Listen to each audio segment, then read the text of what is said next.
नमस्कार विद्यार्थी मित्रांनो. स्वाध्याय अकॅडमीवर तुमचं सर्वांचं स्वागत. मित्रांनो, बघा आता जवळ-जवळ 25-26 दिवस बाकी आहे कंबाईन गट ब साठी आणि गट क साठी 30 ते 35 दिवस बाकी आहे. ह्या काळामध्ये पी-वाय-क्यू एनालिसिस कसं करायचं शेवटच्या 1 महिन्यामध्ये खूप महत्त्वाचं आहे.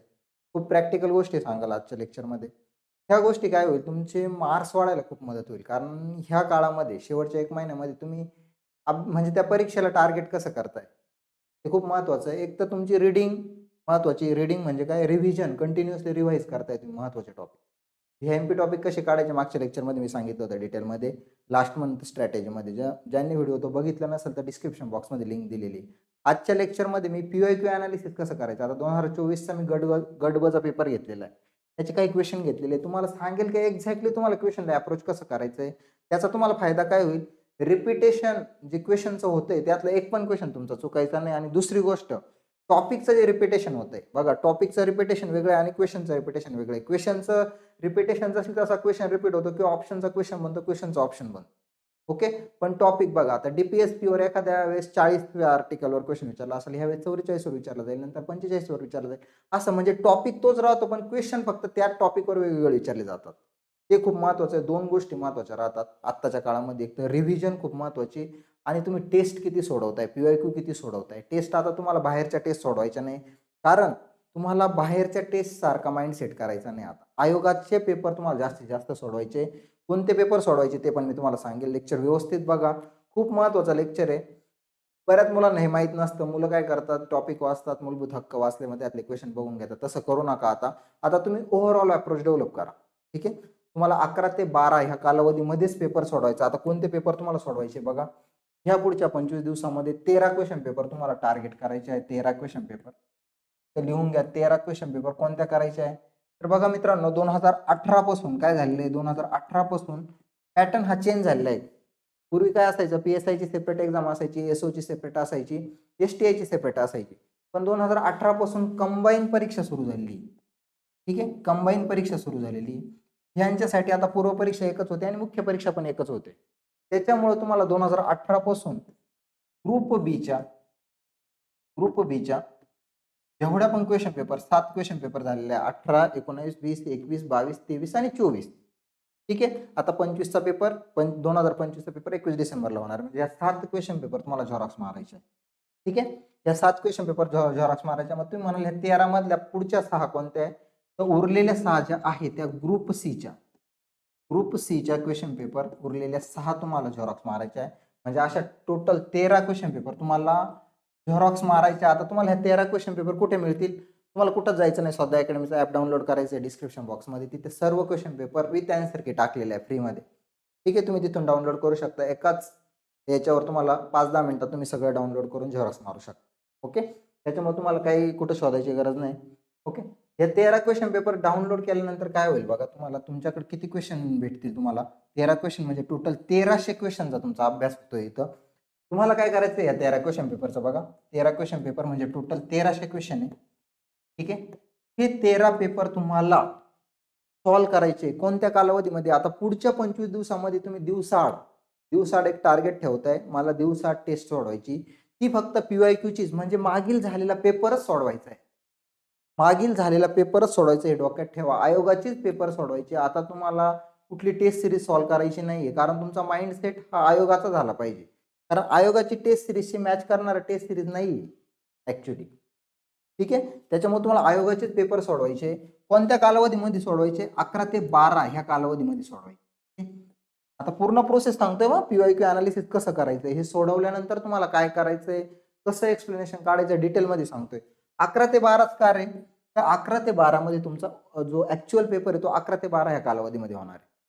सकाळी 11 वाजता तुम्हाला पेपर सॉल्व्ह करायचा आहे. तुम्हाला एक ओएमआर शीट पण झेरॉक्स मारायची आहे. अशा किती ओएमआर शीट लागतील तुम्हाला? टोटल 13 ओएमआर शीट लागतील. 13 पूर्ण म्हणजे पूर्ण पुढचं तुम्हाला टेस्ट सिरीजचं डायरेक्ट शेड्यूल बनवायचंय. आज किती तारीख आज 24 तारीख आहे तर मी 25 ला एक सोडवील. पुढची टेस्ट मी 26 ला सोडवील. 2020 चा पेपर मी 28 तारखेला सोडवील.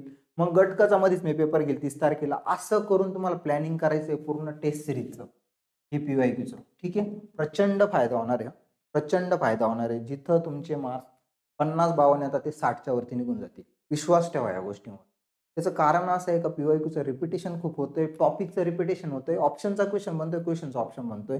सगळ्यात महत्त्वाचं तुम्ही जर कंटिन्युअसली आयोगाचे पेपर सॉल्व्ह करत राहिले, तुमचा माइंडसेट आयोगासारखा होईल. जे न येणारे क्वेश्चन ते सुद्धा लॉजिकने तुम्ही सोडवाल. या गोष्टीवर विश्वास ठेवा तुम्ही.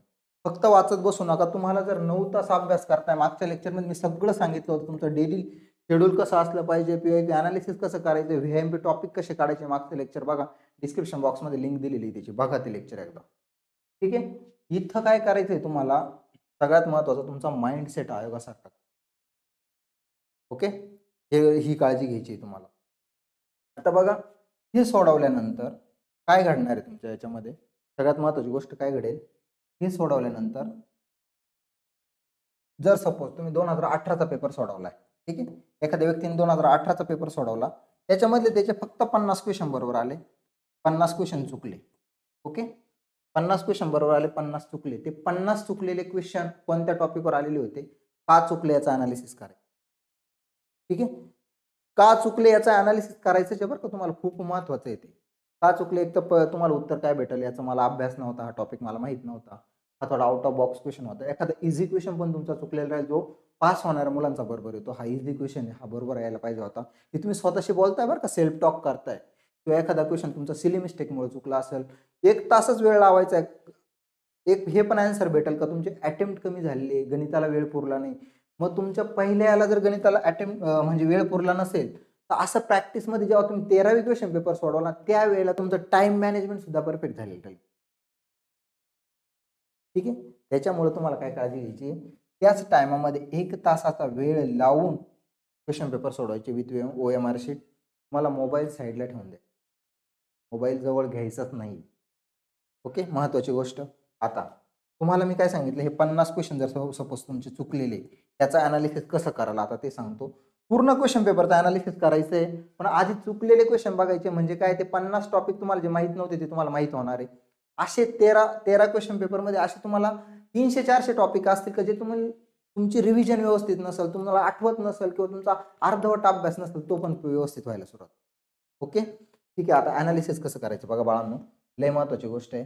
PYQ अनालिसिस कसे कराल. हा 2024चा पेपर आहे. कशाचा, गट बचा, कशाचा, ग्रुप बीचा पेपर आहे. ग्रुप बीचा पेपर झालेला आहे. त्याचे पॉलिटीचे क्वेश्चन घेतलेले आहे मी. पॉलिटीचे क्वेश्चन ते समजून सांगतो. असंच तुम्हाला हिस्ट्रीचं करायचं, इकॉनॉमीचं करायचं, जिओग्राफीचं करायचं, सगळं सेम. ओके, आता बघा, आपण 51 नंबरचा क्वेश्चन काय विचारला होता आयोगाने, भारतीय राज्यघटनेच्या कोणत्या अनुसूचीमध्ये प्रत्येक घटक राज्य केंद्रशासित प्रदेशासाठी राज्यसभेतील जागा वाटपाबाबतची तरतूद दिलेली आहे. ती कोणती अनुसूची आहे का ज्याच्यामध्ये राज्यसभेच्या जागा वाटपाबद्दल तरतूद दिलेली. ओके, आता तुम्ही PYQ अनालिसिस करताय, तुम्ही पहिल्यांदा उत्तर शोधताय. याचं उत्तर तुम्हाला काय भेटेल, 4थी अनुसूची. ठीक आहे, याचा करेक्ट आन्सर आहे की 4थ्या अनुसूचीमध्ये राज्यसभेच्या जागा वाटपाबद्दलची तरतूद दिलेली. मग तुम्ही PYQ अनालिसिस करताना काय करताय, मग अनुसूचीवर क्वेश्चन आलाय, तर मग राज्यघटनेमध्ये अनुसूची किती, मग तुम्हाला कळतंय की 12 अनुसूची.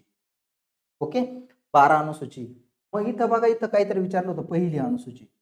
पहिली अनुसूची लिहिताय, त्याचं उत्तर लिहिताय, म्हणजे ऑप्शन पण एक्सप्लेन करताय बरं का, कुठं लिहिताय, क्वेश्चन पेपरलाच लिहिताय इथं. मग तुम्हाला इथं कळलं राज्य किंवा केंद्रशासित प्रदेश यांचे नावे वगैरे, ह्या संबंधित त्या क्षेत्राबद्दलची माहिती याच्यामध्ये दिलेली पहिल्या अनुसूचीमध्ये.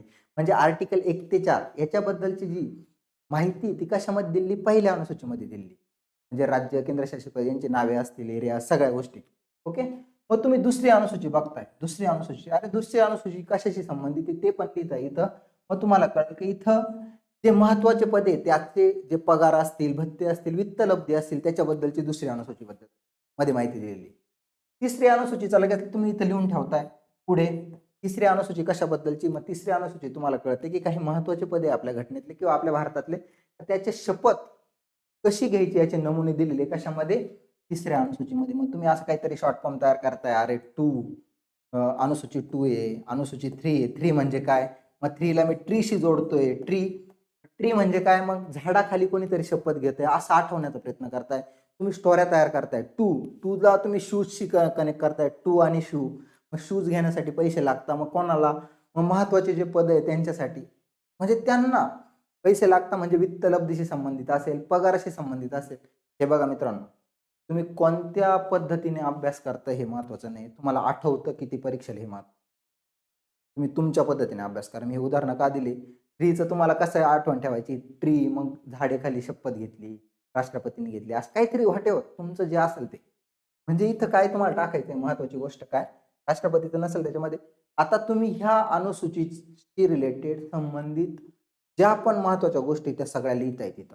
एनालिसिस करताय. मग तुम्हाला कळेल का 4थी अनुसूची ही राज्यसभेच्या जागा वाटपाशी संबंधित. अशा पद्धतीने तुम्हाला पी-वाय-क्यू अनालिसिस करायचं आहे प्रत्येक क्वेश्चनचं. यात फायदा काय होईल? ह्या वेळेस क्वेश्चन 4थ्या अनुसूचीवर. जर पुढचा क्वेश्चन दुसऱ्या अनुसूचीवर विचारला तर तुमचा चुकणार नाही. पहिल्या अनुसूचीवर विचारला तर चुकणार नाही. तिसरीवर विचारला तर चुकणार नाही. आता 12ची 12 अनुसूची तुम्ही वर बघून घेताय. म्हणजे तुमचा अनुसूचीवर येणारा क्वेश्चन चुकल का इथून पुढं? नाही चुकणार. तुम्ही टॉपिक प्रिपेअर करताय पी-वाय-क्यू मधून. तुम्हाला आता पुढचा महिना असाच अभ्यास करायचा आहे बरं का. नुसते पॉलिटी झाले की हिस्ट्री झाली की जिओग्राफी असं नाही करायचं आता. तुम्हाला 3 ते 4 तास डेली हे करायचं. तुम्ही पास व्हाल ना, त्या गोष्टीवर विश्वास ठेवा. खरंच ठेवा तुम्ही विश्वास. तुम्हाला हे कोणीच सांगत नाही असं असं करा. तुम्हाला फक्त सांगता पुस्तकं वाचा, हे घ्या, ते घ्या. बाबांनो, रिव्हिजन करा आता. जेवढं वाचलंय तेवढं इनफ आहे. पण पी-वाय-क्यू अनालिसिसला प्रचंड महत्त्व द्या. खूप जास्त. आता तुम्ही जर 18, 19, 20चा पेपर बघितला ना, तुम्हाला कळेल का 21, 22, 23ला त्याच्यातलेच क्वेश्चन रिपीट झालेले. त्याच टॉपिकवर क्वेश्चन आलेले म्हणजे ते आयोगाने दिलेले फ्रीचे मार्क्स आहे तुम्हाला. कळतंय का याचं गांभीर्य? ठीक आहे. आता पुढचा क्वेश्चन काहीतरी विचारलाय 52वा क्वेश्चन. मग याचं अनालिसिस कसं कराल? कोणत्या घटना दुरुस्ती अन्वये ग्रामसभेला संविधानिक दर्जा प्राप्त झाला आहे? मग तुम्हाला कळतं अरे ग्रामसभेला संविधानिक दर्जा हा प्राप्त झालाय कितव्या घटना दुरुस्तीने? 13वी घटना दुरुस्ती 73वी घटना दुरुस्ती. मग 73वी घटना दुरुस्तीचा लगेच तुम्ही विचार करता 73वी घटना दुरुस्ती कधी लागू झाली? मग त्याच्यामध्ये काय काय दिलेलं आहे? तिची तारीख काय होती लागू होण्याची? मग ग्रामसभा म्हणजे ज्या पंचायत राज संस्था आहेत त्यांना घटनात्मक दर्जा मिळाला. मग त्याचे आर्टिकल बघताय तुम्ही. महत्त्वाच्या गोष्टी बघताय बरं का. मग मग तुम्हाला इथं कळतं की ग्राम म्हणजे पंचायतीला 29 जबाबदाऱ्या दिल्या त्या जबाबदाऱ्या कोणत्या कोणत्या आहेत त्याच्यावर आयोग क्वेश्चन विचारतं. ठीक आहे. मग तुम्हाला इथं एक गोष्ट कळते की 11वी अनुसूची ही 73व्या घटना दुरुस्तीने आपल्या घटनेमध्ये ऍड केलेली आहे. महत्त्वाच्या गोष्टी काढल्या. मग तुम्ही 61वी घटना दुरुस्ती बघता. 61वी घटना दुरुस्ती कधी झाली? त्याचं इयर लिहून ठेवताय तुम्ही. मग मग तुम्हाला हे 61वी घटना दुरुस्ती जेव्हा सर्च करता किंवा पुस्तकात बघता त्यावेळेला कळतं की मतदाराचं वय हे 21 वरून 18 करण्यात आलं होतं. कोणत्या घटना दुरुस्तीने? 61व्या घटना दुरुस्तीने. हे कशातून कळतंय तुम्हाला? पी-वाय-क्यू अनालिसिस वरून कळतंय. जर आता बघा 73व्या घटना दुरुस्तीवर हा क्वेश्चन विचारला. 61व्यावर जर आला तर तुमचा परत चुकल का? नाही. तर तुम्ही 71व्या घटना दुरुस्ती. मग 71व्या घटना दुरुस्ती तुम्ही बघता तर लगेच तुम्हाला कळतं काय? हे 8व्या अनुसूचीशी संबंधित काहीतरी घटना दुरुस्ती, भाषेशी संबंधित घटना दुरुस्ती. याच्यामुळे काय केलं होतं? 71व्या घटना दुरुस्तीने 3 भाषा घटनेमध्ये ऍड करण्यात आल्या होत्या. त्या भाषा कोणत्या होत्या? कोकणी होती, मणिपुरी होती, नेपाळी होती. तुम्हाला लगेच कळतं की 71वी घटना दुरुस्ती कधी झाली होती? 1992ला झाली होती. तुम्ही हे लिहून ठेवताय. ठीक आहे. अशा पद्धतीने अनालिसिस करा. आता हे मला माहिती म्हणून मी सांगतोय पटापट. ठीक आहे. मग तुम्ही लगेच 74वी घटना दुरुस्ती बघताय. 74वी घटना दुरुस्ती कशाशी संबंधित आहे? नागरी स्वराज्य संस्था ज्या महानगरपालिका असतील, नगर परिषद, नगरपालिका त्याच्याशी संबंधित आहे. 74वी घटना दुरुस्ती. मग त्याच्यामध्ये काय काय दिलंय? कधी झाली? ती लागू कधी झाली? किंवा नागरी संस्थांच्या जबाबदाऱ्या किती? मग तुम्हाला कळेल का 18 जबाबदाऱ्या. कोणत्या जबाबदाऱ्या आहेत त्या? वर बघून घेताय. जर ह्याच्यातल्या घटना दुरुस्तीवर परत क्वेश्चन आला तुमचा चुकल का? 4 टॉपिक क्लिअर करता येईल. हे महत्वाचं आहे. तुम्हाला अशा पद्धतीनेच अभ्यास करावा लागेल. ही स्टँडर्ड मेथड आहे आणि पी-वाय-क्यू शिवाय तुम्ही पास होणार नाही. खरंच नाही होणार. तुम्हाला पी-वाय-क्यू करावाच लागतील तरच तुमचे मार्क्स वाढतील. मेरिट खूप वाढायला लागले. जे मुलं पास होतात त्यांचं अनालिसिस खूप चांगलं असतं. खूप त्यांची कमांड असते. त्यांचे रिपीट झालेला क्वेश्चन एक पण चुकत नाही. हे तुम्हाला कोणी सांगत नाही. नवीन असाल ना, फक्त पुस्तकं वाचण्याच्या मागे लागू नका. नुसतं यानं सांगितलं हे वाच, ते सांगितलं ते वाच, ते नका करू. खूप तळमळीने सांगतो. खूप इम्पॉर्टंट आहे. आता पुढचा क्वेश्चन बघा. 53 नंबरचा क्वेश्चन काय? भारतीय संसदेबाबत खालीलपैकी कोणती विधान बरोबर आहे? मग बघा इथं काय म्हटलंय? स्वातंत्र्यानंतरची तात्पुरती संसद ही एक सदनी होती. बरोबर स्टेटमेंट आहे. स्वातंत्र्यानंतर जेव्हा लगेच संसद झाली होती ती एक सदनी होती. नंतर तिचे 2 सदन करण्यात आले. राज्यसभा, लोकसभा. त्यांचे नाव बदलण्यात आले. बऱ्याच गोष्टी. याचा तुम्ही अभ्यास करताय. खालची गोष्ट बघा. राज्यसभा सदस्यांचा कार्यकाळ हा अमेरिकन सिनेटच्या सदस्यांप्रमाणे आहे. ही पण स्टेटमेंट बरोबर आहे. मग तुम्ही राज्यसभेचा कार्यकाळ आत्ता किती भारतामध्ये? तो अमेरिकी सिनेट प्रमाणे मग किती वर्षाचा आहे? मग ते कोणतं सभागृह आहे, स्थायी सभागृह आहे का काय, त्याचा अभ्यास करताय तुम्ही. अशा पद्धतीने तुम्ही स्टडी करताय पीवायक्यू अनालिसिस मधून. ठीक आहे. तुम्हाला असं वाटतंय ना याच्यात खूप वेळ जाईल माझा, लिहिण्यामध्ये खूप वेळ जाईल, तर आमची एक बॅच आहे मित्रांनो, याच्यामध्ये सर्व गट ब आणि गट क च्या टोटल 13 क्वेश्चन पेपर एक्सप्लेन केलेले आहे. Detail explanation. तुम्ही 40 तासाची बॅच आहे, ठरवलं तर 3-4 दिवसात संपवाल तुम्ही. पूर्ण 13चे 13 question paper subject wise explain केलेले आहे. प्रत्येक क्वेश्चन जिथं ट्रिक्स आहे, जिथं लॉजिक, एलिमिनेशन टेक्निक आहे, ते पण सांगितलेलं आहे. ठीक आहे. मी हिस्ट्री, जिओग्राफी याच्यामध्ये शिकवलेलं आहे. इतकं सुंदर पद्धतीने सांगितलं, प्रत्येक क्वेश्चनला न्याय दिलेला आहे. तुम्हाला स्वतः कसं करायचंय मी सांगितलं. तुम्हाला असं वाटत असेल खूप वेळ जातोय, तुम्ही ही बॅच करू शकता. 599 रुपयाची बॅच आहे. 13चे 13 क्वेश्चन पेपर तुमचं आयुष्य बदलेल मित्रांनो. तुम्ही पास झाले, तुमचे आयुष्य बदलणारच. कारण काय होतं, आता पास नाही झाले, परत पुढच्या वर्षी 1 वर्ष परत त्याच्यामध्ये जातं. परत ती परीक्षेची 1 वर्षाची प्रोसेस, नंतर कधी जॉईनिंग. 1 वर्ष तुम्ही फेल झाले तर पुढचे 2 वर्ष तुम्हाला वाट पाहावं लागते पोस्टिंग मिळण्यासाठी. त्याच्यामुळं ही जी समोर परीक्षा आहे ती सिरियसली करा. ठीक आहे. त्याच्यामुळे ही बॅच आहे. तुम्हाला ही बॅच घ्यायची नसेल तर स्वतः अनालिसिस करा, पण करा. स्वाध्याय अकॅडमीचं ॲप तुम्हाला डाउनलोड करायचं आहे, त्याच्यामध्ये ही बॅच दिलेली आहे. गट ब आणि गट क. गट ब आणि गट क एकत्रित बॅच आहे. एकत्रित बॅच तुम्हाला घ्यायची, दोन्ही याची 13 क्वेश्चन पेपर एक्सप्लेन केलेले आहे. काही अडचण आली तर आमचा नंबर आहे, लिहून घ्या. या नंबरवर कॉल करा. 9555 22 15 84. ठीक आहे. हे खूप महत्वाचं आहे. पुढची महत्वाची गोष्ट बघा.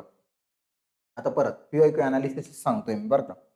आता बघा 54 नंबरचा क्वेश्चन. राज्यघटनेतील कोणत्या अनुच्छेदामध्ये पंचायत राजशी संबंधित असलेल्या जिल्हा पंचायत, ग्रामसभा, मध्यस्तर, गाव इत्यादी शब्दांच्या व्याख्या दिलेल्या आहे?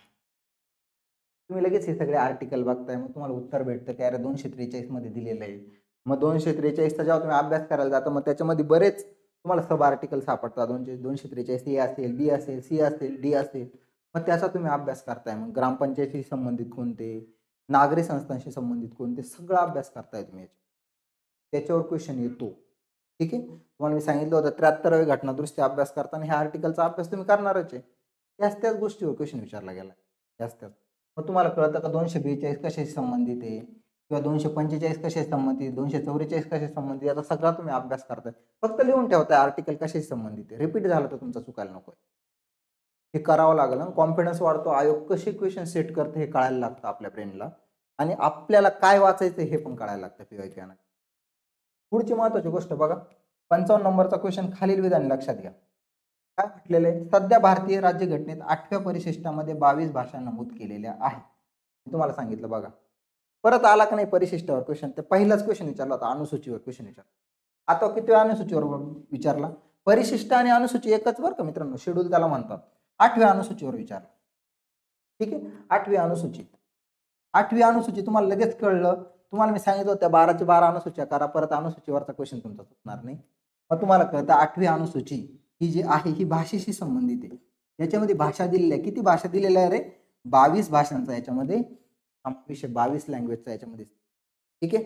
मग तुम्ही पुढचं स्टेटमेंट वाचताय बघा. त्यापैकी कोकणी, नेपाळी भाषांचा समावेश 92व्या घटना दुरुस्ती अधिनियमाने केलेला आहे. मी तुम्हाला इथं काय सांगितलं? 71व्या घटना दुरुस्तीने कोणत्या लँग्वेज ऍड केल्या होत्या? कोकणी, मणिपुरी आणि नेपाळी. इथं आयोगाने फसवलं बघा, त्याच्यावरच क्वेश्चन विचारला 71व्या घटना दुरुस्तीवर. इथं फक्त आयोगाने काय टाकून दिलं? 92वी घटना दुरुस्ती टाकून दिली. चुकवलं इथं. हे 71व्या घटना दुरुस्तीने टाकलं होतं. कोणती? नेपाळी, कोकणी आणि मणिपुरी. ह्या भाषा कोणत्या घटना दुरुस्तीने टाकल्या होत्या? 71व्या घटना दुरुस्तीने टाकल्या होत्या 1992ला. 92वी घटना दुरुस्तीने कोणत्या लँग्वेज टाकल्या होत्या, मग त्याचा तुम्ही अभ्यास करता. आता सपोज तुम्हाला हा जो क्वेश्चन आहे याचा जर अभ्यास करायचा आहे, पीवायक्यू अनालिसिस करायचं, कसं कराल बघा. खूप स्टँडर्ड पद्धतीने सांगतो बघा. तुम्ही काय कराल? 8वी अनुसूची अ लिहिली इथं. अनुसूची कशाशी संबंधित? भाषा. ठीक आहे. शॉर्ट मध्ये लिहित आहे. किती भाषा आहे टोटल? 22 भाषा. ओके. आता भाषेशी संबंधित कोणत्या कोणत्या घटना दुरुस्ती झाल्या त्याचा अभ्यास करताय. महत्वाची गोष्ट राहील. पहिली घटना दुरुस्ती तुम्हाला सापडते 21व्या घटना दुरुस्ती. कधी झाली? 1967 मध्ये झाली. काय केलं होतं 21व्या घटना दुरुस्तीने? काय झालं होतं भाषेमध्ये? सिंधी ही भाषा ऍड करण्यात आली होती घटनेमध्ये. कळलं? पुढची घटना दुरुस्ती झाली 71वी घटना दुरुस्ती. कधी झाली? 1992ला झाली. ठीक आहे. काय केलं ना? KMN. ठीक आहे. कोकणी, मणिपुरी आणि नेपाळी ह्या 3 भाषा घटनेमध्ये ऍड करतात. पुढची महत्वाची घटनादुरुस्ती 92वी घटनादुरुस्ती कधी झाली होती? 2003 ला झाली. काय केलं यानं 2003 ला? BDSM शॉर्ट फॉर्म आहे बरं का, हे अभ्यास करताना असेच बनवायचे असतात. BD म्हणजे काय? बोडो, डोगरी, संताली आणि मैथिली ह्या भाषा ऍड करण्यात आल्या घटनेत. ठीक आहे. मग तुम्हाला भाषेशी संबंधित जर परत 21वी घटनादुरुस्ती असेल, 71वी असेल, 92वी असेल किंवा 8वं परिशिष्ट असेल, याच्यावर जर क्वेश्चन आलं चुकेल का कधी? कधीच चुकणार नाही. मला अशा पद्धतीने अभ्यास करावा लागेल. हा खूप महत्वाची माहिती सांगितलेली. जर तुम्ही हुशार असाल ना, तुम्हाला हे कळलं असेल. तुम्ही वेळ कशात घालवताय? नुसते पुस्तकं वाचता. तुम्हाला काय करायचंय सर अँड मॅम, आता 8 ते 9 तास, 9 ते 10 तास जरी अभ्यास केला तो कमी, तेवढा कराच. 5 तास तुम्ही रिव्हिजनला द्या. काय करा, 5 तास तुम्ही रिव्हिजनला द्या आणि 3 ते 4 तास तुम्हाला फक्त हे PYQ करायचे. कोणते PYQ करायचे? हे 1300 क्वेश्चन करायचे. हे 1300 क्वेश्चनचं जर तुम्ही पुढच्या 25 दिवसामध्ये एक्सप्लेनेशन काढलं ना डिटेलमध्ये, तुम्हाला कळेल का त्याच टॉपिकवर क्वेश्चन रिपीट, त्याच गोष्टींवर. तुमचे जो 21 डिसेंबरला पेपर होणार, तुम्हाला मी सांगेल त्यावेळेस पण पेपर झाल्यावर पण बघा ह्या 1300 क्वेश्चन पेपर मधल्या किती गोष्टी रिपीट झाल्या. क्वेश्चन नाही रिपीट झालं तर टॉपिक रिपीट होईल. कुठं ना कुठं तुम्हाला फायदा होईल. तुम्हाला क्वेश्चनच्या माध्यमातून टॉपिकची तयारी करायची हे लक्षात घ्या. ठीक आहे. अशा पद्धतीने अभ्यास करा. करंट अफेअर्सचा जर अभ्यास झाला नसेल तर आता बघा पुढचा एक क्वेश्चन. पुढचा क्वेश्चन काय? 56 नंबरचा क्वेश्चन काय म्हटलेलं आहे याच्यामध्ये? 56 नंबरच्या क्वेश्चन मध्ये ग्रामपंचायतीचे संघटन हा विषय भारतीय राज्यघटनेच्या कोणत्या अनुच्छेदात दिलेला आहे? सगळ्यांना माहित पाहिजे, हे एकदम कॉमन क्वेश्चन आहे. 40व्या आर्टिकल मध्ये दिले आहे ग्रामपंचायतीचं संघटन, पंचायतीचं संघटन. मग तुम्हाला कळतं का हा 40 म्हणजे काय आहे? मार्गदर्शक तत्वांवर क्वेश्चन विचारला गेलाय. मग कोणते कोणते महत्वाचे मार्गदर्शक तत्वे, आर्टिकल कोणते महत्वाचे? तुम्ही 44 आर्टिकल बघताय. 44 कशाशी संबंधित आहे? समान नागरी कायद्याशी संबंधित आहे. 45 काय कशाशी संबंधित आहे? सगळ्या गोष्टी तुम्ही हळूहळू बघताय. 46 कशाशी संबंधित, त्याच्यावर क्वेश्चन विचारता बरं का. मार्गदर्शक तत्वांचे लगेच तुम्ही महत्वाचे आर्टिकल बघून घेताय आणि ह्या क्वेश्चन मधून पूर्ण मार्गदर्शक तत्वाचं रिव्हिजन करताय.